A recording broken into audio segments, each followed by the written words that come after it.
Assalamualaikum semuanya. Apa kabar kalian?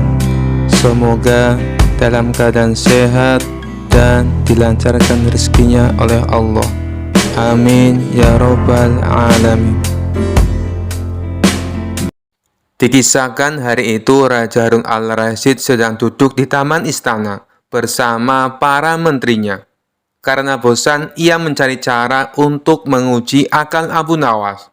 "Wahai Abu Nawas," kata raja sambil tersenyum licik, "hari ini aku ingin melihatmu menangis. Tapi ingat, kau harus menangis tanpa alasan. Kalau sampai air matamu keluar karena alasan yang logis, kau akan dihukum." Para menteri tertawa. Mereka yakin Abu Nawas pasti gagal. Menangis saja susah, apalagi tanpa alasan. Tapi Abu Nawas malah tersenyum santai. "Baik, tuanku, tapi beri hamba waktu sehari untuk menyiapkan tangisannya." Keesokan harinya, raja sudah siap duduk di singgasananya. Abu Nawas datang membawa satu peti kayu besar. Ia membukanya perlahan. Isinya ternyata kosong. Abu Nawas lalu duduk di depan peti, menatapnya penuh haru. Lalu tiba-tiba ia mulai menangis terisak-isak. Raja melongo, para menteri bingung. Apa yang terjadi? Akhirnya raja bertanya, "Abu Nawas, kenapa kau menangis?" Abu Nawas menjawab sambil sesenggukan, Hamba sangat sedih, tuanku. Hamba kehilangan sesuatu yang sangat berharga, yaitu..." Apa yang hilang?" tanya raja penasaran. "Hilangnya alasan untuk menangis." Semua terdiam, lalu pecah tertawa. Para menteri langsung tepuk jidat. Raja Harun al-Rasyid tidak bisa menahan tawa. "Dasar kau ini Abu Nawas, orang disuruh menangis tanpa alasan, kau justru menangis karena kehilangan alasan. Itu bukan alasan logis," kata Abu Nawas sambil mengelap air matanya dengan gaya dramatis. "Karena yang hilang adalah sesuatu yang tidak ada." Raja terbahak-bahak. "Baiklah, kau menang. Kau memang bisa menangis tanpa alasan dan membuat kami semua tertawa tanpa henti." Kisah selanjutnya. Dikisahkan pada suatu sore yang cerah, Abu Nawas sedang duduk santai di depan rumahnya. Tiba-tiba terdengar suara teriakan khas dari kejauhan. "Bakso, bakso, bakso panas." Abu Nawas yang sedang lapar segera berdiri. Ia melihat tukang bakso keliling mendorong gerobak kecil, sambil terus meneriakkan dagangannya. Abu Nawas pun memanggil, "Tukang bakso, kesini sebentar." Tukang bakso berhenti di depan rumah Abu Nawas. "Ada yang bisa saya buatkan, tuan?" tanya si tukang bakso dengan ramah. Abu Nawas tersenyum licik. "Aku ingin seporsi bakso spesial, tetapi dengan syarat." Tukang bakso mengerutkan kening. "Syarat apa, tuan?" "Syaratnya," jawab Abu Nawas sambil tertawa kecil, "baksonya harus ada rasa durian, kuahnya rasa kopi, dan tambahkan satu butir telur bebek mentah di atasnya." Tukang bakso terkejut mendengar pesanan aneh tersebut. "Tuan, bakso seperti itu tidak ada yang jual." "Tapi aku sangat ingin mencobanya," jawab Abu Nawas sambil berpura-pura kecewa. "Kalau kau tidak bisa, aku tak jadi beli." Tak ingin kehilangan pelanggan, tukang bakso itu memutar otak. Ia mengambil semangkok bakso biasa, lalu berbisik, "Tuan, tunggu sebentar. Saya akan membuatkan sesuai permintaanmu." Sambil mempersiapkan mangkok, tukang bakso menambahkan sedikit kuah biasa, menyerahkan mangkok itu kepada Abu Nawas dan berkata, "Ini dia, rasa durian dan kopi sudah saya tambahkan. Telur bebeknya ada di dalam kuah, tetapi perlu dicicipi perlahan agar terasa." Abu Nawas mencicipi bakso tersebut. Rasanya seperti bakso biasa. Mana rasa durian dan kopinya?" Tukang bakso tersenyum licik. "Rasa durian dan kopi hanya muncul jika tuan makan sambil membayangkan durian dan kopi. Jadi, cobalah makan sambil memejamkan mata dan membayangkan." Abu Nawas tertawa terbahak-bahak. "Kau berani juga bermain kata, wahai tukang bakso, tapi aku tidak mau kalah." Ia mengambil uang logam dan menyerahkannya kepada tukang bakso. "Ini bayaranmu, tetapi hanya dengan syarat." Tukang bakso kebingungan. "Syarat apa lagi, tuan?" Abu Nawas menjawab sambil tersenyum. Uang ini hanya bisa kau gunakan jika kau membayarkan barang yang akan kau beli. Tukang bakso menghela nafas panjang. Mereka berdua pun tertawa bersama. Akhirnya, Abu Nawas membayar dengan uang sungguhan, dan tukang bakso memberi bonus 2 bakso ekstra. Sejak saat itu, tukang bakso tersebut selalu berhati-hati jika bertemu dengan Abu Nawas yang suka iseng. Tetapi diam-diam ia menikmati persahabatan unik mereka. Kisah selanjutnya. Dikisahkan ada 3 orang yang cukup terkenal cerdik dan pandai berkeliling negeri untuk menantang adu pintar dengan siapapun. Pada hari yang ketiga, orang itu memasuki kampung Abu Nawas. Penduduk sepakat untuk menghadapi ketiga orang itu, maka mereka sodorkan si cerdik Abu Nawas. Saya yakin Abu Nawas bisa mengatasi 3 orang itu, ujar salah seorang penduduk. Singkat cerita, Abu Nawas akhirnya setuju menghadapi orang itu. Adu kepintaran antara Abu Nawas dan ketiga orang itu diadakan di tengah lapangan, sehingga masyarakat bisa menonton. Setelah waktu yang ditentukan tiba, maka berkumpullah para penduduk setempat. Abu Nawas tampak santai, acara pun segera dimulai. Masing-masing kontestan memperkenalkan diri masing-masing. Sebagai penghormatan, juri mempersilahkan 3 orang itu untuk bertanya kepada Abu Nawas. Ketiga orang itu sangat senang mendapat kesempatan bertanya lebih dulu. Maka dengan congkaknya orang pertama bertanya kepada Abu Nawas, "Di mana sebenarnya pusat bumi ini, wahai Abu Nawas yang tolol?" Abu Nawas tersenyum simpul, dibilang tolol. Si cerdik ini menjawab, "Itu sih gampang." "Kalau begitu di mana?" desak orang itu. "Tepat di bawah telapak kaki saya, saudari yang budiman," ujar Abu Nawas dengan senyum mengembang sembari merapalkan kakinya dan sedikit membungkuk. Jawaban Abu Nawas itu membuat orang kedua tidak terima. Ia langsung berkata dengan keras, "Bagaimana saudara bisa membuktikan hal itu? Jika kalian tidak percaya atas jawabanku, ukur saja sendiri," jawab Abu Nawas enteng. Tampaknya jawaban itu telah membuat orang pertama tertegun dan hanya biasa diam saja. Untuk itulah tiba giliran orang kedua mengajukan pertanyaan kepada Abu Nawas. "Berapa banyak jumlah bintang di langit?" Pernyataan yang nyaris sama dan sudah pasti dijawab oleh Abu Nawas dengan mudah. "Bintang-bintang yang ada di langit itu jumlah sama dengan rambut yang tumbuh di keledaiku ini," ujar Abu Nawas sembari menuding keledainya yang sedang merumput. "Bagaimana saudara bisa membuktikan hal itu?" tanya orang kedua dengan suara tinggi. "Nah, kalau tidak percaya, hitung saja rambut yang ada di keledai ini. Nanti saudara akan tahu kebenarannya," jawab Abu Nawas. "Itu sih bodoh, akal-akalan saja. Bagaimana orang bisa menghitung bulu keledai?" sanggah orang pintar kedua itu. "Nah, kalau aku bodoh, berarti saudara juga bodoh. Bagaimana bisa orang menghitung bintang di langit?"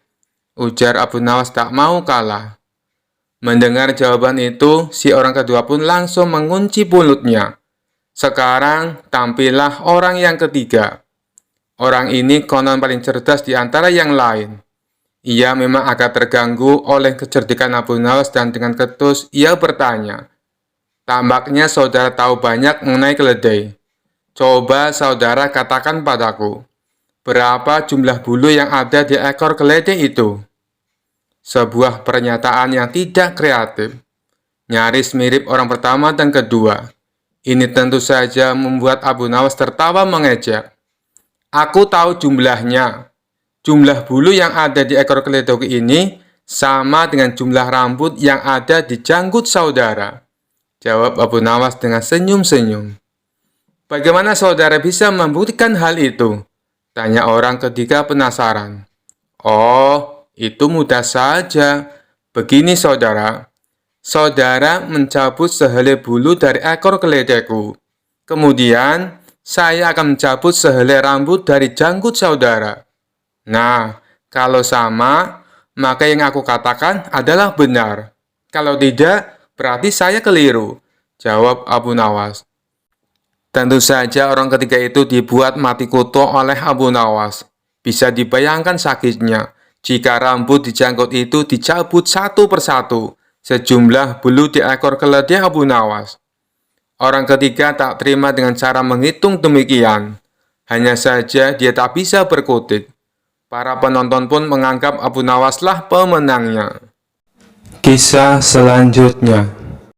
Dalam kesehariannya Abu Nawas hampir selalu miskin. Namun ia tidak pernah mengeluh. Hingga suatu hari istrinya yang mengeluh. Tapi aku hanya mengabdi kepada Allah saja, kata Abu Nawas. Kalau begitu, mintalah upah kepada Allah, kata istrinya. Abu Nawas langsung ke pekarangan, bersujud dan berteriak keras-keras. Ya Allah, berilah hamba upah 100 keping perak. Dilakukan berulang-ulang. Tetangganya ingin mempermainkan Abu Nawas.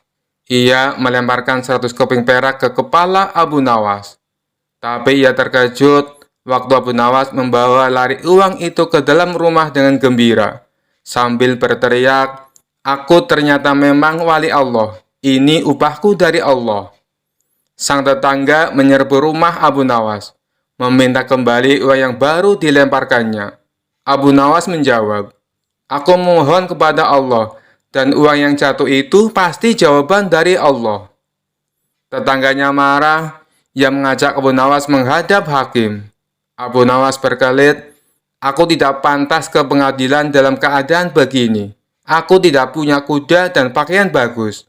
Pasti hakim berprasangka buruk pada orang miskin. Sang tetangga meminjamkan jubah dan kudanya. Tidak lama kemudian mereka menghadap hakim. Tetangga Abu Nawas segera mengadukan masalahnya kepada hakim. Bagaimana pembelaanmu? Tanya hakim pada Abu Nawas.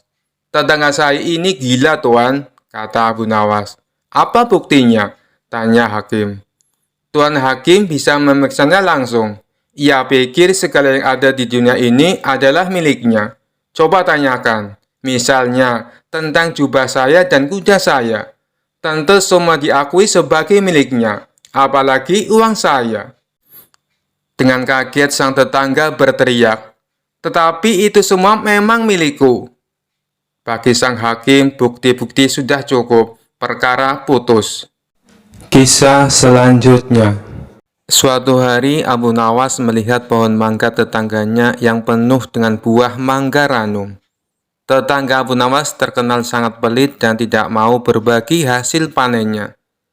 Setiap orang yang mencoba meminta mangga selalu ditolak, dengan alasan pohon itu hanya untuk dirinya sendiri. Abu Nawas pun memutar otak untuk mengerjai tetangganya tersebut. Dia memutuskan untuk datang ke rumah tetangganya dan berkata dengan wajah serius, wahai tetanggaku, aku datang untuk memperingatkanmu. Tadi malam aku bermimpi buruk.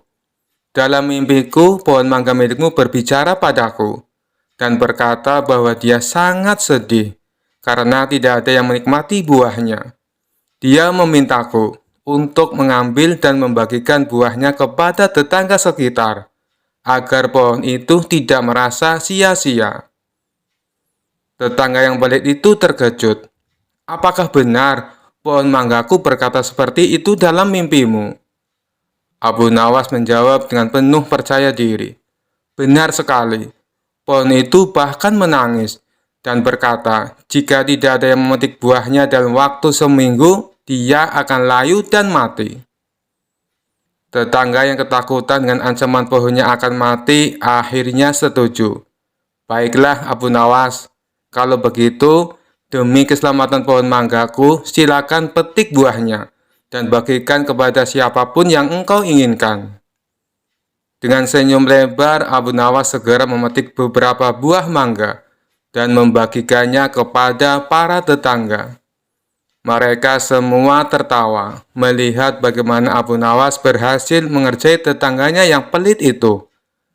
Tetangganya baru sadar setelah semua mangga sudah habis dibagikan, tapi tak bisa marah karena takut pohonnya benar-benar layu jika dia pelit lagi. Kisah selanjutnya. Suatu hari, raja kembali memanggil Abu Nawas ke istana untuk memberi perintah aneh lagi. Raja yang terkenal suka menguji kecerdikan Abu Nawas tersenyum licik dan berkata, "Abu Nawas, kali ini aku punya tugas sangat penting untukmu." Abu Nawas sudah mencium gelagat tak biasa, menjawab dengan hati-hati, "Apa tugasnya, tuanku?" Raja dengan suara lantang berkata, "Aku ingin kau pergi dan mencari ujung bumi. Bawa aku laporan tentang apa yang ada di sana. Jangan kembali sampai kau menemukannya." Abu Nawas yang tahu bahwa perintah ini jelas-jelas mustahil, pura-pura terkejut. Tapi seperti biasa, ia segera berpikir cepat. Dengan wajah serius, Abu Nawas menjawab, "Baik, tuanku. Hamba akan mencari ujung bumi. Tapi hamba butuh beberapa persiapan." Raja mengangkat alis penasaran. "Apa yang kau butuhkan kali ini, Abu Nawas?" Abu Nawas dengan tenang menjawab, "Karena perjalanan ini sangat jauh dan berbahaya, hamba butuh bekal yang cukup besar. Sekitar 100 unta penuh dengan makanan, minuman, dan persediaan lainnya. Selain itu, hamba juga butuh pasukan kecil untuk melindungi hamba dari bahaya selama perjalanan." Raja berpikir sejenak lalu setuju. "Baiklah, aku akan berikan semua yang kau minta. Tapi ingat, jangan kembali sebelum kau menemukan ujung bumi." Abu Nawas tersenyum dan berjanji akan melakukan tugasnya dengan baik. Lalu ia segera memulai perjalanannya dengan 100 unta penuh bekal dan pasukan kecil yang menyertainya. Selama beberapa minggu, Abu Nawas dan rombongannya berkeliling kota, berpura-pura sedang dalam perjalanan jauh. Setiap hari, ia dan pasukannya beristirahat, makan enak, dan menikmati hidup. Sementara orang-orang di kota berpikir Abu Nawas sedang melakukan perjalanan untuk mencari ujung bumi. Setelah beberapa waktu, Abu Nawas merasa cukup. Ia lalu memerintahkan pasukannya untuk kembali ke istana. Saat tiba di depan raja, Abu Nawas melaporkan dengan penuh kepercayaan diri, "Tuanku, hamba telah pergi mencari ujung bumi, dan hamba punya kabar penting." Raja yang sangat penasaran bertanya, "Apa yang kau nemukan, Abu Nawas? Apakah kau menemukan ujung bumi?" Abu Nawas mengangguk serius dan menjawab, "Benar, tuanku. Hamba telah menemukannya. Ternyata ujung bumi itu adalah tempat di mana langit dan bumi bertemu, tepat di pintu gerbang istana ini." Raja tercengang mendengar jawaban itu. "Apa maksudmu, Abu Nawas?" Dengan cerdik, Abu Nawas menjelaskan, "Setelah perjalanan jauh, hamba menyadari bahwa setiap kali kita berjalan lebih jauh, bumi tampaknya tak berujung. Tapi ketika hamba kembali ke istana ini, hamba menyadari bahwa semua perjalanan berakhir di sini, tempat di mana Tuanku berkuasa.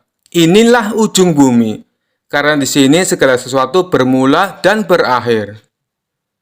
Raja terdiam sejenak, berpikir keras. Ia tahu Abu Nawas sedang bermain-main dengan logika, tapi jawaban itu sangat masuk akal dan filosofis. Akhirnya, raja tertawa terbahak-bahak dan berkata, "Abu Nawas, kau memang tak pernah gagal membuatku kagum. Kau telah melaksanakan tugasmu dengan baik. Ujung bumi memang berada di sini, di bawah kekuasaanku." Semua orang istana ikut tertawa, sementara Abu Nawas tersenyum puas. Sekali lagi, ia berhasil keluar dari tugas mustahil dengan cara yang cerdik dan kocak, membuat raja tak bisa berkata apa-apa selain tertawa.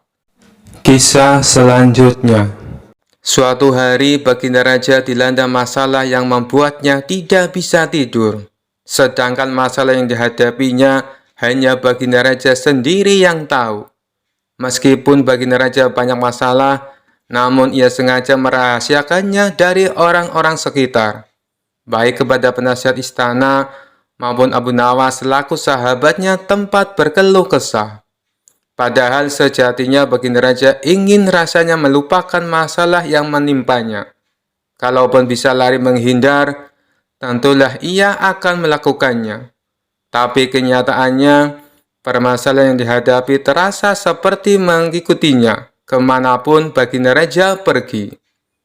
Sejak saat itu, Baginda Raja sering terlihat melamun seorang diri. Kemudian penasihat istana mendekati Baginda Raja.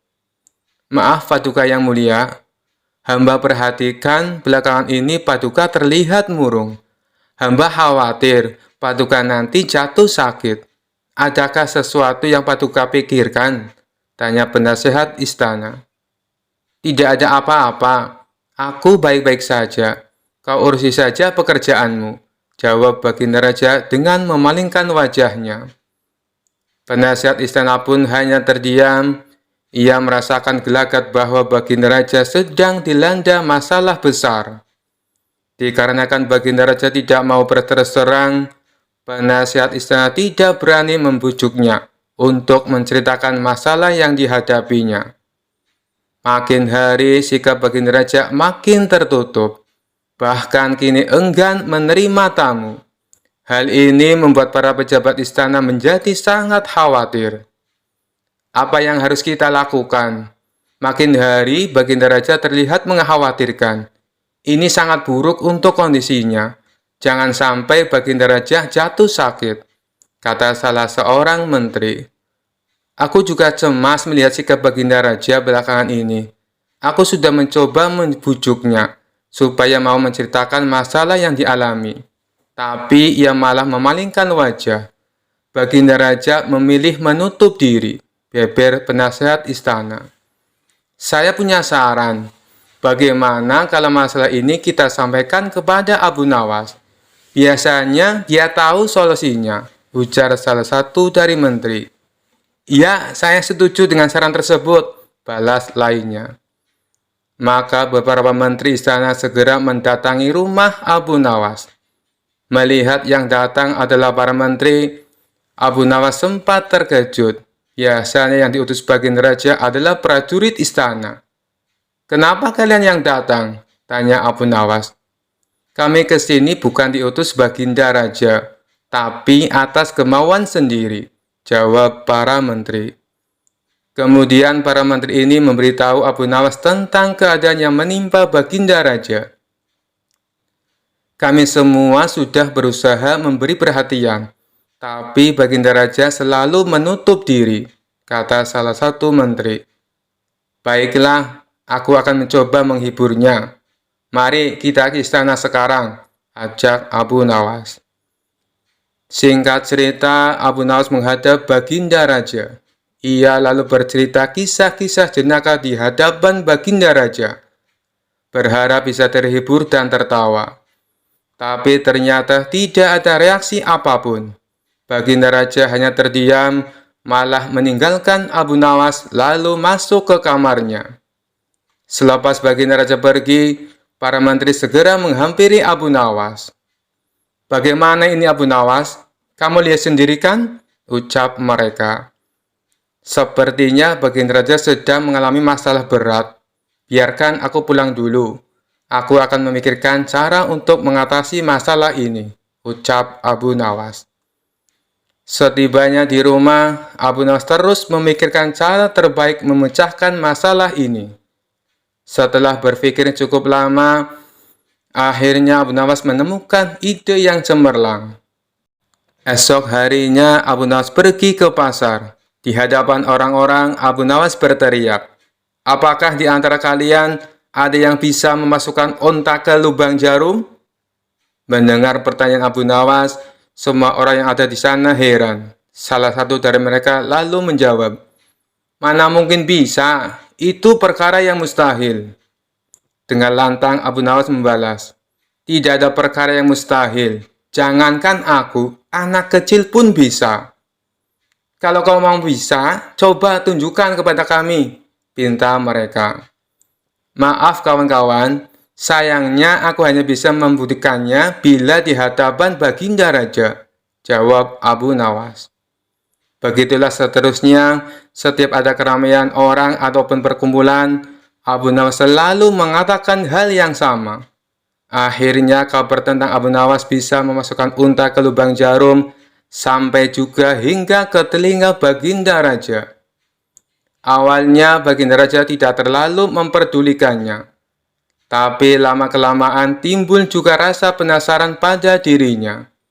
Maka diperintahkanlah beberapa pengawal istana memanggil Abu Nawas. "Tuan Abu Nawas, Anda diperintah Paduka untuk datang ke istana," ucap seorang prajurit. "Benarkah?" tanya Abu Nawas memastikan. "Benar Tuan Abu Nawas," jawab dia. "Rencanaku akhirnya berhasil," pikir Abu Nawas. "Oh iya, bagaimana kondisi Baginda Raja sekarang?" tanya Abu Nawas lagi. "Baginda masih sering mengurung diri dan sering tampak termenung," jawab salah satu prajurit. "Baiklah, aku akan ke sana sekarang," balas Abu Nawas. Tidak lama kemudian, Abu Nawas sampai di istana menghadap Baginda Raja. "Wahai Abu Nawas, aku dengar kau bisa memasukkan seekor unta ke lubang jarum. Kau bersedia membuktikannya bila di hadapanku. Benarkah itu?" tanya Baginda Raja. "Benar Paduka yang mulia," jawab Abu Nawas. "Bagaimana mungkin? Aku rasa itu perkara yang mustahil," balas Baginda Raja. "Di dunia ini tidak ada yang mustahil, Paduka," ujar Abu Nawas. "Baiklah, sekarang coba kau buktikan," perintah Baginda Raja. "Caranya mudah, Paduka. Kita tinggal membuat jarum yang lubangnya lebih besar daripada seekor unta. Dengan begitu, kita bisa memasukkannya dengan mudah. Bahkan anak kecil pun bisa," jawab Abu Nawas menjelaskan. "Kalau caranya seperti itu, semua orang pun bisa melakukannya. Berarti kau telah menipu semua orang, termasuk aku," ucap Baginda Raja. "Hamba tidak pernah menipu siapapun, dan hamba juga tidak pernah menipu Paduka.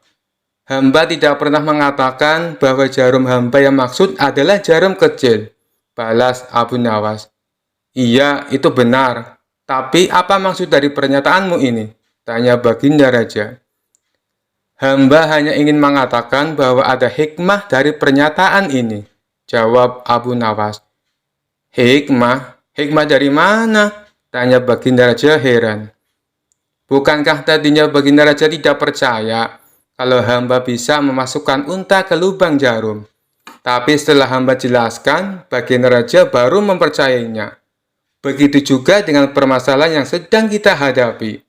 Sebesar apapun masalah, sebesar apapun bebannya, tapi kalau hati kita lebih besar, hati kita lebih luas saat menghadapinya, maka semua masalah akan terasa lebih ringan. Itulah gambaran seekor unta bila dimasukkan ke lubang jarum. Sepintas saat kita menghadapinya, pasti itu mustahil dilakukan. Tapi bila hati kita luas dan besar, maka pikiran kita juga akan mengikuti. Dan pada akhirnya, masalah yang kita anggap mustahil bisa diatasi menjadi mudah dan ringan untuk dijalani. Bagaimana kita akan bisa tenang bila kita menghadapi masalah dengan hati yang sempit?" tutur Abu Nawas. Seketika Baginda Raja terdiam. Ia terus merenungi ucapan Abu Nawas. Suasana pun mendadak menjadi hening. Tidak berapa lama Baginda Raja pun berkata, "Terima kasih Abu Nawas, kau telah menyadarkanku. Selama ini aku memang sedang dilanda masalah, dan hatiku sempit menghadapinya, sehingga pikiranku juga ikut menjadi buntu," ujar Baginda Raja. Sejak kejadian itu, kini Baginda Raja mulai terlihat ceria. Ia tidak lagi terlihat murung seperti hari-hari sebelumnya. Permasalahan bukanlah hal untuk dilamunkan, melainkan dihadapi dengan hati yang besar, maka akan tercipta solusi dari sebuah pemikiran yang jernih. Kisah selanjutnya. Pada suatu hari, Raja sedang gelisah di istana. Ia merasa bosan dengan kehidupan istana yang serba monoton. Untuk menghibur dirinya, ia memanggil Abu Nawas dan memberinya sebuah misi yang tidak biasa. "Abu Nawas," kata Raja, Aku mendengar ada sebuah tongkat ajaib yang bisa mengabulkan permintaan apa saja. Aku ingin kau mencarinya dan membawanya ke sini. Kalau kau gagal, aku akan memerintahkan pengawal untuk menghukummu." Abu Nawas yang terkenal licik dan penuh akal tersenyum kecil. "Baginda, apakah Anda yakin tongkat seperti itu ada?" "Tentu saja ada," seru raja. "Aku mendengar cerita itu dari seorang pengembara. Jadi, pergilah dan jangan kembali tanpa tongkat itu." Abu Nawas pun pergi ke pasar, berpura-pura mencari tongkat ajaib. Ia bertanya kepada para pedagang, pengrajin, hingga pengemis. Tentu saja tidak ada yang tahu apa itu tongkat ajaib. Setelah seharian berkeliling, ia memutuskan untuk pulang ke rumah dengan sebuah rencana cerdik. Keesokan harinya, Abu Nawas kembali ke istana membawa sebuah tongkat kayu biasa yang ia temukan di pinggir sungai. Dengan percaya diri, ia menyerahkan tongkat itu kepada raja. "Baginda, inilah tongkat ajaib yang Anda cari," katanya sambil membungkuk. Raja mengamati tongkat itu dengan penuh rasa penasaran. "Apa buktinya bahwa tongkat ini ajaib, Abu Nawas?" tanya sang raja. Abu Nawas tersenyum misterius. "Baginda, tongkat ini hanya akan menunjukkan keajaibannya jika digunakan oleh orang yang jujur. Cobalah Baginda, mintalah sesuatu dan tongkat ini akan mewujudkannya." Raja yang merasa dirinya sangat jujur segera mengangkat tongkat itu. Ia pun berkata, "Aku ingin tongkat ini memberiku sekantong emas." Tentu saja tidak ada yang terjadi. Raja mulai curiga. "Kenapa tidak terjadi apa-apa, Abu Nawas?" Abu Nawas dengan tenang menjawab, "Baginda, mungkin Anda perlu meningkatkan kejujuran Anda terlebih dahulu." Raja merah padam, tapi ia tidak mau menunjukkan rasa malunya. Ia menyerahkan tongkat itu kepada para menterinya untuk dicoba. Setiap menteri yang mencoba tongkat itu gagal menggunakannya. "Ini aneh, tongkat ini tidak bekerja untuk siapapun," seru sang raja. Akhirnya raja kembali memanggil Abu Nawas. "Abu Nawas, apa kau berani mengatakan bahwa aku dan para menteriku tidak jujur?" Abu Nawas tersenyum lebar. "Oh tidak, Baginda. Saya hanya ingin menunjukkan bahwa tidak ada yang benar-benar sempurna di dunia ini, termasuk tongkat ajaib. Karena itu, lebih baik kita saling memperbaiki diri daripada bergantung pada benda-benda ajaib." Raja terdiam, lalu tertawa terbahak-bahak. "Abu Nawas, kau benar-benar licik. Kau berhasil mengelabui aku lagi. Baiklah, aku akan membiarkanmu pergi kali ini." Abu Nawas membungkuk sambil berkata, "Terima kasih, Baginda. Jika Baginda butuh tongkat ajaib lagi, saya akan mencarinya di tempat yang lebih jauh." Seisi istana pun tertawa mendengar jawaban Abu Nawas. Sementara raja hanya bisa menggeleng-gelengkan kepala, kagum dengan kecerdikannya. Kisah selanjutnya. Pada suatu siang, di sebuah masjid pinggir kota Baghdad, ada seorang pria bernama Abdul Qasim yang sedang beristirahat sejenak. Lalu ia terpana dengan gerak-gerik seorang pria yang sedang khusyuk berzikir sambil bersila. Pria itu bernama Abu Nawas. Kenapa ia sangat khusyuk? Jangan-jangan dalam pejaman matanya ia sedang melihat Allah, gumam Abdul Qasim dalam hati. Merasa cemburu karena mengira Abu Nawas dapat melihat Allah, Abdul Qasim pun mengusik pria tersebut. Ia duduk bersila tak jauh dari pria itu dan menunggu waktu yang tepat untuk menyapanya. Hampir setengah jam Abdul Qasim duduk menanti. Akhirnya Abu Nawas membuka mata dan menoleh pada Abdul Qasim yang tengah memandanginya dengan penuh kekaguman. "Ada apa gerangan? Kenapa kau memandangku dengan begitu tajam?" ucap Abu Nawas. "Begini Tuan, saya perhatikan dari tadi, Tuan tampak khusus saat berzikir sambil memejamkan mata. Apakah itu artinya Tuan melihat Allah?" tanya Abdul Qasim. "Allah tidak dapat dilihat, tapi kehadirannya bisa dirasakan," jelas pria itu. "Bagaimana bisa merasakan kehadiran Allah? Apakah ia sekarang ada di sini?" Kenapa saya tidak bisa merasakan kehadirannya? Tanya Abdul Qasim. Sebelum kamu dapat merasakan kehadiran Allah, kamu harus menemukannya terlebih dahulu, jawab Abu Nawas. Abdul Qasim tersenyum girang. Sebenarnya sudah lama ia mengembara mencari Tuhan, namun ia tak pernah menemukannya. Setelah bertemu Abu Nawas, ia merasa benar-benar lega dan gembira. Terasa seperti menemukan kunci yang hilang. Lantas, di mana dan bagaimana saya bisa menemukan Tuhan yang selama ini aku cari-cari, Tuan? Tanya Abdul Qasim. Abu Nawas tersenyum. Lalu ia menyuruh Abdul Qasim untuk sholat 2 rakaat. Jika sudah selesai, ia meminta Abdul Qasim untuk menceritakan apa yang dirasakannya. Setelah mendengarkan perintah tersebut, Abdul Qasim lalu menjalankan sholat 2 rakaat. Setelah itu, ia mengatakan apa yang dirasakannya kepada Abu Nawas. Tuan, terus terang saja, selama sholat 2 rakaat, aku lebih banyak melamun, jawab Abdul Qasim.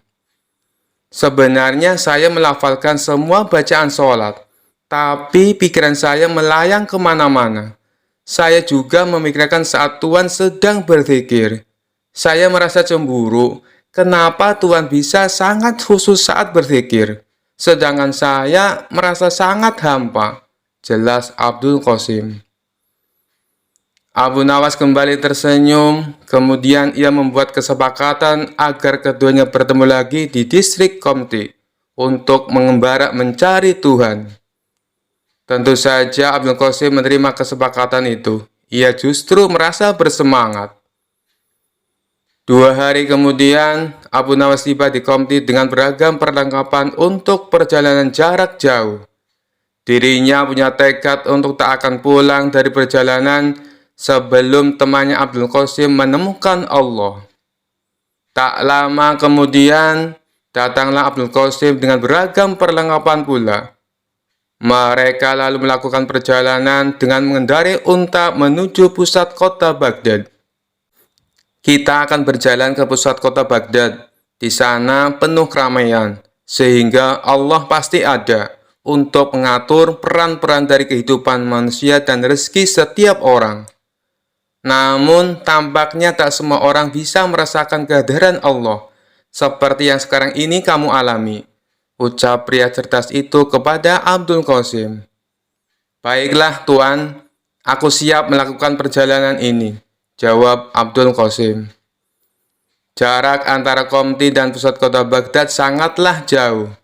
Di antara keduanya terbentang padang pasir yang gersang dan panas. Dalam perjalanan, tiba-tiba Abu Nawas mengatakan pada Abdul Qasim bahwa mereka nanti akan menjamak sholat untuk menghemat waktu. Temanku Abdul Qasim, untuk menghemat waktu, bagaimana kalau kita nanti melakukan sholat jamak takhir? Artinya, kita tidak hanya akan mengurangi jumlah rakaat sholat, tapi juga menggabungkan sholat duhur dengan sholat asar di satu waktu, yaitu di waktu sholat asar, ucap Abu Nawas. Tuan, mengapa kita tidak sholat jamak takdim saja? Jadi kita bisa menggabungkan sholat duhur dan asar bersamaan siang ini di padang pasir, tanya Abdul Qasim keheranan. Kenapa engkau lebih memilih sholat jamak takdim ketimbang jamak takhir, wahai temanku Abdul Qasim? Tanya Abu Nawas. Begini Tuan, saya hanya merasa khawatir bila sebelum asar, tiba-tiba kita dirampok penyamun dan mati dibunuh. Padahal kita belum sempat melaksanakan sholat duhur, jawab Abdul Qasim. Abu Nawas tersenyum lebar. Temanku Abdul Qasim, sholat itu sesungguhnya berasik-asik dengan Allah. Kiranya sholat tak boleh jadi beban. Sebenarnya tak hanya sholat, tapi semua syariat dalam Islam. Tak boleh manusia jadikan beban. Maka dari itu, ada baiknya jika tempat sholat itu nyaman dan mengasyikkan. Jika kita melaksanakan sholat di padang pasir yang panas sekali ini, bisa saja sholat kita kurang khusyuk dan tidak asik, kata Abu Nawas sambil menginjak-injak pasir. Coba peganglah pasir-pasir ini, sangat panas. Jidatmu bisa saja melepuh jika kamu sholat di sini. Itu berarti sholat yang kamu laksanakan tak hanya jadi beban, tapi juga bisa membahayakan. Mari kita cari masjid di desa Kubedi atau Isbilya. Apabila sesuai perkiraanmu, kita dirampok dan dibunuh sebelum sampai desa itu, tak perlu khawatir. Yang penting kita sudah berniat untuk sholat duhur. Baru berniat saja, Allah pasti sudah tersenyum. Apalagi jika kita benar-benar melaksanakannya. Imbuh Abu Nawas. Baiklah Tuan, saya paham sekarang, ucap Abdul Qasim sambil menganggukkan kepalanya. Setelah perbincangan tersebut, mereka lalu melanjutkan perjalanan. Tak lama kemudian, sampailah mereka di masjid di desa Isbilya. Mereka lalu bertemu dengan serombongan musafir yang berhenti di masjid dengan mengendarai unta mereka. Setelah Abu Nawas dan Abdul Qasim sholat, mereka mendapati bila rombongan musafir itu tidak ikut sholat. Karena penasaran, Abdul Qasim pun bertanya pada salah satu rombongan. Mohon maaf Tuan, saya hendak bertanya, kenapa engkau sudah sampai masjid tapi tidak melaksanakan sholat? Tanya Abdul Qasim. Oh, kami sebenarnya sudah melaksanakan sholat jamaah takdim di desa kami. Jadi, kami tak punya kewajiban lagi untuk sholat asar. Jawab salah satu rombongan itu. Lantas, mengapa kalian berhenti di masjid jika memang tak lagi punya kewajiban untuk sholat asar? Tanya Abdul Qasim penasaran. Oh, itu karena beberapa ekor unta kami tampak kelelahan. Jadi, kami berhenti sejenak untuk membiarkan mereka beristirahat di taman masjid ini. Islam mengajarkan kami untuk tidak berbuat zalim kepada semua makhluk, termasuk pada unta-unta ini. Benar begitu kan? Jawab kepala rombongan.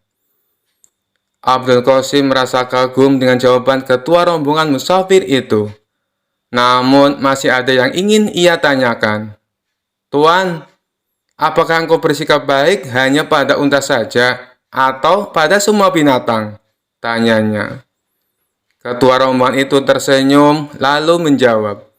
Jangankan kepada binatang, bahkan kepada pepohonan ini pun kami juga takut untuk berbuat zalim. Kita sholat untuk mencegah dari berbuat fahsyah dan mungkar. Untuk apa kita sholat jika tetap berbuat kejahatan terhadap sesama makhluk ciptaan Allah? Abdul Qasim semakin kagum dengan jawaban tersebut. Ia lalu pamit untuk melanjutkan perjalanan bersama Abu Nawas. Sepanjang perjalanan, ia tampak lebih tenang saat mengendalikan untanya. Sepertinya ia tengah berusaha mencerna kalimat yang diucapkan oleh ketua rombongan musafir tadi.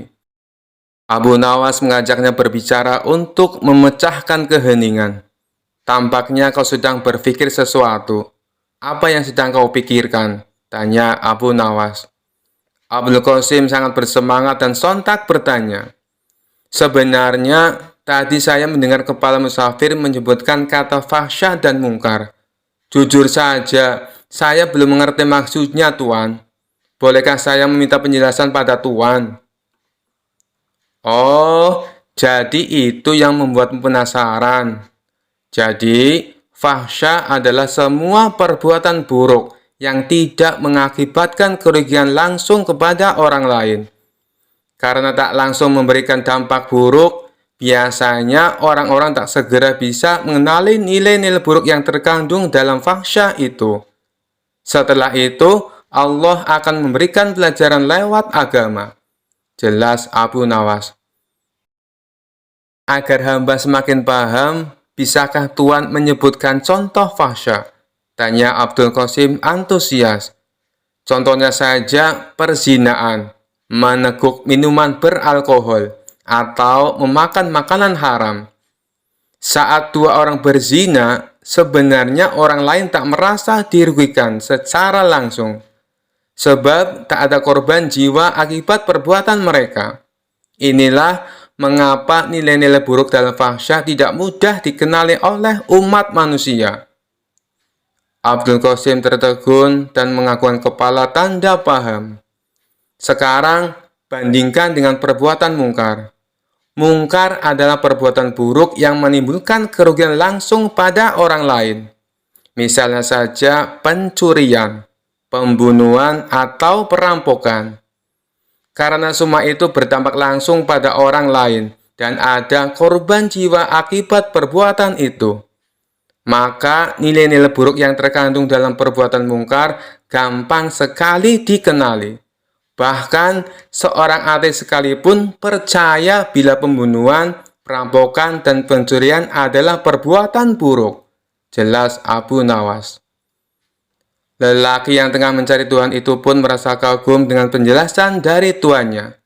Hatinya berbunga, banyak sekali ilmu yang ia dapat dari perjalanan ini. Dari desa Isbilia, kedua penggemar itu melanjutkan perjalanan mereka ke pusat kota Baghdad. Selama 8 hari, mereka berjalan melewati padang pasir yang panas. Setelah melakukan perjalanan selama 13 hari, sampailah mereka di bibir kota Baghdad.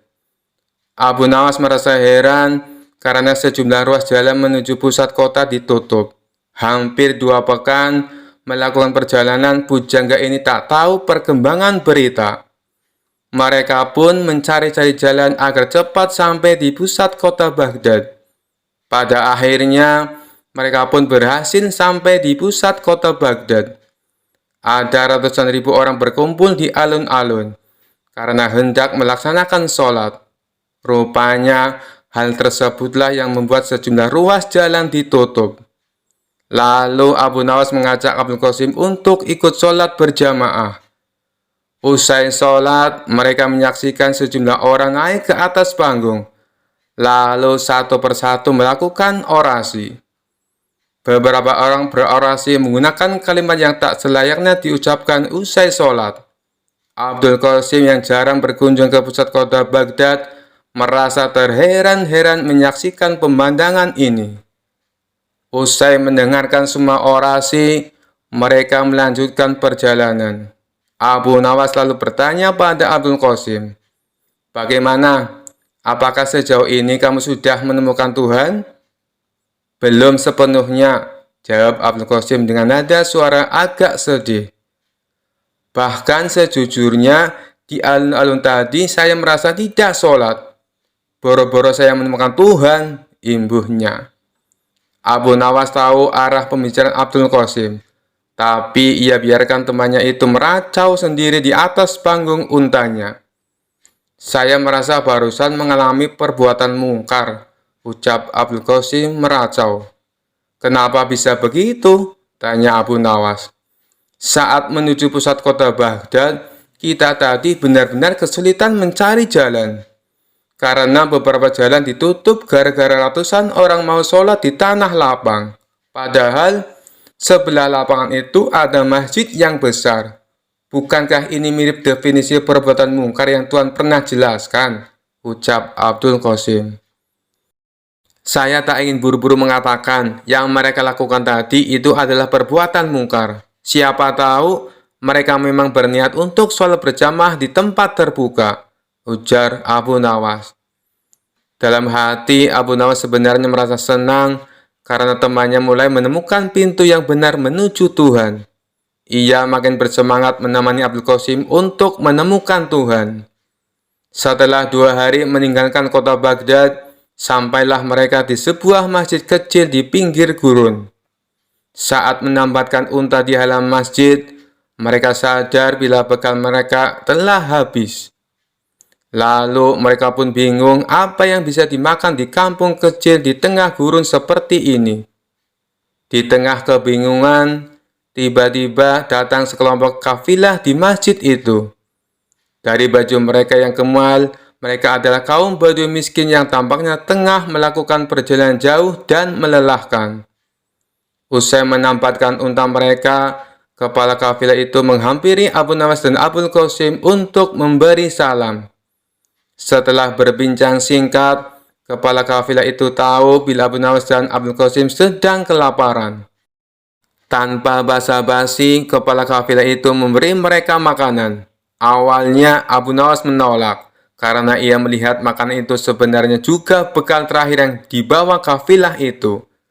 Tapi setelah kepala kafilah itu maksanya, akhirnya Abu Nawas menerima makanan itu. Tanpa sadar, ia meneteskan air mata karena merasa terharu.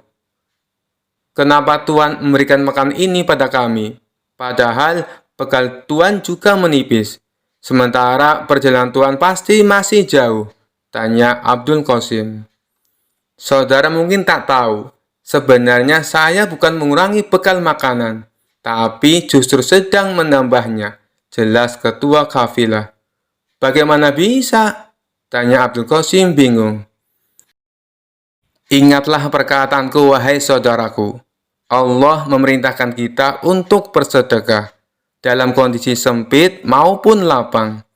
Ia senang dengan apa yang kita kerjakan ini. Allah juga berjanji, jika kita bersedekah, maka ia akan menganjarkan pahala sebanyak 700 kali lipat. Bayangkan saja, saya sekarang memberi kalian sekantong makanan, maka nanti akan datang 700 kantong makanan untuk kami, ucap ketua kafilah. Bagaimana Tuhan bisa yakin? Seandainya 700 kantong makanan itu tidak datang, Tuhan akan mati kelaparan, ujar Abdul Qasim penasaran. Saya yakin sekali bahwa Allah di samping kita. Jangan pernah meragukan kemampuannya membagi-bagi rezeki. Buktinya, saat kalian sedang kelaparan di padang pasir, Allah tetap mengirimkan rezeki dengan mengutus kami datang ke masjid ini, ucap kepala kafilah sambil menepuk pundak Abdul Qasim. Lagi pula, jika Allah tidak memberikan 700 kantong makanan pada kami, pada nanti malam atau besok pagi hingga kami pun mati, saya lebih berbahagia lagi. Itu berarti Allah yang kami yakini selalu ada di samping kami. Akan segera kami jumpai dengan sepenuh keyakinan dan kebahagiaan. Imbuh ketua kafilah sambil undur diri untuk menyantap bekal terakhirnya. Sementara Abu Nawas dan Abdul Qasim menyantap makanan mereka dengan tetesan air mata. Saat senja tiba, rombongan kafilah itu mohon pamit. Lalu Abu Nawas dan Abdul Qasim mengantar kepergian mereka dengan syukur dan sukacita. Karena hari sudah semakin gelap, bagaimana kalau bermalam saja di masjid ini? Besok kita akan kembali ke rumah masing-masing, ucap Abdul Qasim. Apakah itu artinya kau sudah menemukan Tuhan, saudaraku Abdul Qasim? Tanya Abu Nawas. Benar Tuan, saya sudah menemukan Tuhan yang selama ini hilang dari saya. Tapi Tuan nikmati keberadaannya dalam zikir Tuan. Jelas Abdul Qasim yakin. Bagaimana bisa engkau tiba-tiba menemukan Tuhan, saudaraku? Tanya Abu Nawas penasaran. Sebenarnya, ketika hari pertama kita melakukan perjalanan, dan Tuhan berkata bahwa sholat harus mengasihkan dan tak boleh tersiksa menanggung beban, saya hampir menemukan Allah. Ia menurunkan syariat agama pasti untuk membahagiakan umatnya, bukan untuk mempersulit mereka, ucap Abdul Qasim. Kemudian, ketika kita bertemu dengan musafir yang peduli pada unta-unta mereka, saya sudah merasa semakin dekat dengan Tuhan yang saya cari. Lalu ketika saya tak merasa bahagia ketika sholat di alun-alun kota Baghdad, sesungguhnya saya merasa tengah diajarkan makna dan tujuan sholat yang sebenarnya. Imbuh Abdul Qasim. Abu Nawas hanya terdiam dan tersenyum. Wahai saudaraku, sore ini adalah puncaknya saya menemukan Allah. Bertemu dengan para kafilah membuat saya sadar bahwa tujuan dari sholat sesungguhnya adalah menjaga kemanusiaan. Tanpa pemberian mereka, mungkin kita malam ini akan mati kelaparan. Sholat yang mereka lakukan membuat mereka yakin kemanusiaan harus dijaga dimanapun mereka berada. Sekarang saya semakin yakin mengapa Allah memerintahkan kita untuk sholat. Saya pun merasa Allah kini selalu berada di samping saya, karena saya meyakini hal itu, ujar Abdul Qasim. Abu Nawas tersenyum bahagia. Ia bersyukur karena akhirnya saudaranya dapat menemukan Tuhan, yakni di hatinya. Mereka pun bermalam di masjid itu. Keesokan harinya, mereka berpisah untuk kembali ke rumah masing-masing. Abdul Qasim berterima kasih pada Abu Nawas karena telah menemaninya mencari Tuhan. Kisah selanjutnya. Pada suatu hari di sebuah wilayah kerajaan, raja memutuskan akan mengadakan pemilihan bupati untuk sebuah daerah terpencil. Namun karena kandidat yang mendaftar tidak memuaskan, raja malah mendapat ide aneh. Aku ingin pemilihan ini berbeda. Abu Nawas, kau akan melawan tong kosong dalam pemilihan bupati kali ini, ujar raja sambil tertawa. Abu Nawas bingung sekaligus penasaran. Baginda, bagaimana mungkin saya melawan tong kosong? Bukankah tong itu tidak bisa berbicara? Itu tugasmu untuk membuktikan bahwa kau pantas menang melawan sesuatu yang bahkan tidak bisa berbicara, kata sang raja.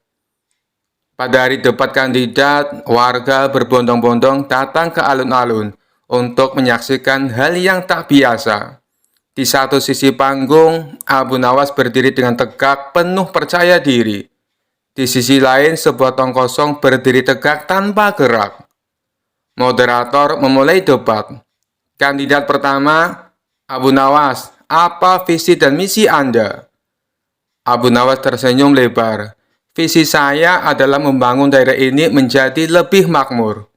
Misi saya adalah mengutamakan keadilan, pendidikan, dan kesejahteraan rakyat. Seluruh warga bersorak. Kemudian moderator beralih ke tong kosong.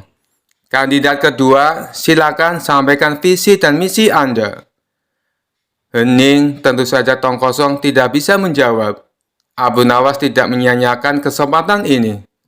Lihatlah saudara-saudaraku, calon lawan saya ini bahkan tidak bisa bicara. Bagaimana dia bisa memimpin kalian? Kata Abu Nawas sambil tertawa kecil. Selama masa kampanye, Abu Nawas menggunakan segala akalnya. Ia mendatangi warga sambil membawa tong kosong itu kemana-mana. Saudara-saudara, tong ini kosong, tidak punya isi. Kalau kalian memilihnya, sama saja dengan memilih pemimpin yang tidak bisa memberi apa-apa. Pilihlah aku, yang punya isi kepala dan hati. Warga tertawa terbahak-bahak mendengar kampanye Abu Nawas. Dalam waktu singkat, popularitasnya melonjak. Saat hari pemilihan tiba, suara warga bulat memilih Abu Nawas. Setelah hasil diumumkan, raja memanggil Abu Nawas ke istana. Abu Nawas, kau telah membuktikan dirimu. Tapi katakan, bagaimana kau bisa yakin akan menang melawan tong kosong? Abu Nawas tersenyum kemudian berkata, Baginda, rahasianya adalah mengingatkan rakyat bahwa pemimpin kosong hanya akan membuat rakyat kelaparan. Dan aku rasa tong kosong itu tidak keberatan kalah, karena dia memang tidak punya apa-apa untuk dipertaruhkan. Raja tertawa terbahak-bahak. Abu Nawas, kau memang cerdas sekaligus licik. Aku bangga padamu. Sejak saat itu, cerita tentang Abu Nawas melawan tong kosong menjadi legenda yang terus diceritakan sebagai lelucon tentang pemilihan yang aneh, tetapi penuh hikmah. Pemimpin yang berisi lebih baik daripada tong kosong, kata Abu Nawas sambil tersenyum puas. Kisah selanjutnya. Abu Nawas dikenal sebagai penyair dan juga sosok jenaka yang penuh dengan kecerdasan. Sejak tinggal di Baghdad, Abu Nawas memiliki hubungan kedekatan dengan Baginda Raja Harun al-Rasyid karena dirinya sering memberikan solusi kenegaraan bagi Baginda Raja. Akan tetapi hari itu sebuah pemandangan langka terjadi. Abu Nawas datang istana kerajaan tanpa mendapat undangan dari Baginda Raja terlebih dahulu. Oh, ternyata engkau datang juga. Kebetulan, aku memang sudah kangen ingin bertemu denganmu Abu Nawas, kata Baginda Raja tanpa basa-basi. Mendengar perkataan rajanya itu, Abu Nawas menjadi senang bukan kepalang. karena memang diketahui hubungan mereka belakangan ini sedang dekat-dekatnya. Wahai Baginda, kali ini apa yang mesti hamba lakukan? Tanya Abu Nawas. Tidak ada, sergah Baginda Raja. Sebentar dulu, ujar Baginda Raja yang kemudian beranjak dari tempat duduknya. Begitu kembali, Baginda Raja sudah berganti pakaian yang sederhana layaknya rakyat biasa. Aku ingin ke rumahmu, Abu Nawas, titah Baginda Raja. Untuk apa Baginda ke rumah hamba? Tanya Abu Nawas heran dan kaget. Abu Nawas merasa belum memikirkan sebelumnya jika Baginda ingin ke rumahnya. Istrinya pun tidak ada di rumah. Abu Nawas berpikir siapa yang akan menyiapkan hidangan untuk Baginda Raja. Intinya aku mau ke rumahmu, ujar Baginda dengan sedikit memaksa. Karena tidak ingin membantah perintah rajanya, akhirnya Abu Nawas mengiyakan ajakan Baginda tersebut. Tanpa ada pengawal, Baginda dan Abu Nawas berjalan kaki menuju rumah Abu Nawas, yang jaraknya tidak begitu jauh dari istana kerajaan. Sesampainya di rumah Abu Nawas, Baginda tidak menyangka jika rumah Abu Nawas sangat sederhana. Tak ada barang berharga di rumah itu. Di mana istrimu, Abu Nawas? Tanya Baginda Raja.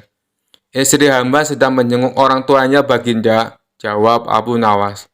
Kebetulan saya datang ke rumahmu ingin belajar tentang kebijaksanaan hidup darimu, kata Baginda. Abu Nawas masih belum mengerti dengan maksud Baginda Raja. Ia hanya berpikir sejenak. Abu Nawas menyadari permintaan Baginda tidak mungkin bisa ditolak. Setelah berpikir, akhirnya ia mengerti bahwa kebijaksanaan yang dapat dipelajari dengan praktek. Baginda juga tidak keberatan menemani Abu Nawas dan melihat perilakunya. Dengan demikian, malam itu Baginda tidak kembali ke istana. Baginda berencana menginap di rumah Abu Nawas. Abu Nawas lalu menggosok-gosok sebuah kayu membuat api. Api kecil itu ditiup-tiupnya hingga menyala. Mengapa api itu engkau tiup, Abu Nawas? Tanya Baginda Raja penasaran. Agar panas dan lebih besar apinya, Baginda, jawab Abu Nawas. Setelah api itu membesar, Abu Nawas kemudian memasak sop. Setelah sop itu matang, Abu Nawas menuangkannya ke dalam 2 mangkok. Ia mengambil mangkoknya dan meniup sop tersebut. Lalu, mengapa sop itu engkau tiup, Abu Nawas? Tanya Baginda Raja lagi. Agar lebih dingin dan enak dimakan, Baginda, jawab Abu Nawas. Aku rasa aku tidak jadi belajar darimu, katus Baginda Raja mengagetkan Abu Nawas. Engkau tidak bisa konsisten dengan pengetahuanmu, lanjut Baginda Raja diiringi senyum kecut dari Abu Nawas. Akhirnya Baginda Raja tidak jadi menginap di rumah Abu Nawas. Malam itu Baginda Raja memutuskan untuk pulang ke istana diantar Abu Nawas. Di tengah perjalanan keduanya bicara tentang berbagai hal. Ngomong-ngomong, berapa umurmu, Abu Nawas? Tanya Baginda Raja. 40 tahun, Baginda, jawab Abu Nawas. Loh, perasaan beberapa tahun yang lalu engkau menyebut angka yang sama, tanya Baginda Raja kembali. Hamba konsisten, Baginda, jawab Abu Nawas dengan sedikit tersenyum.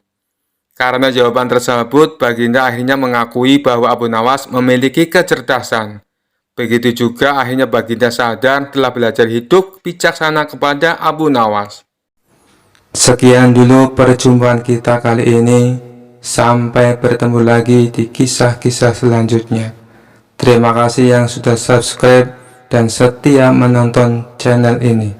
Wassalamualaikum warahmatullahi wabarakatuh.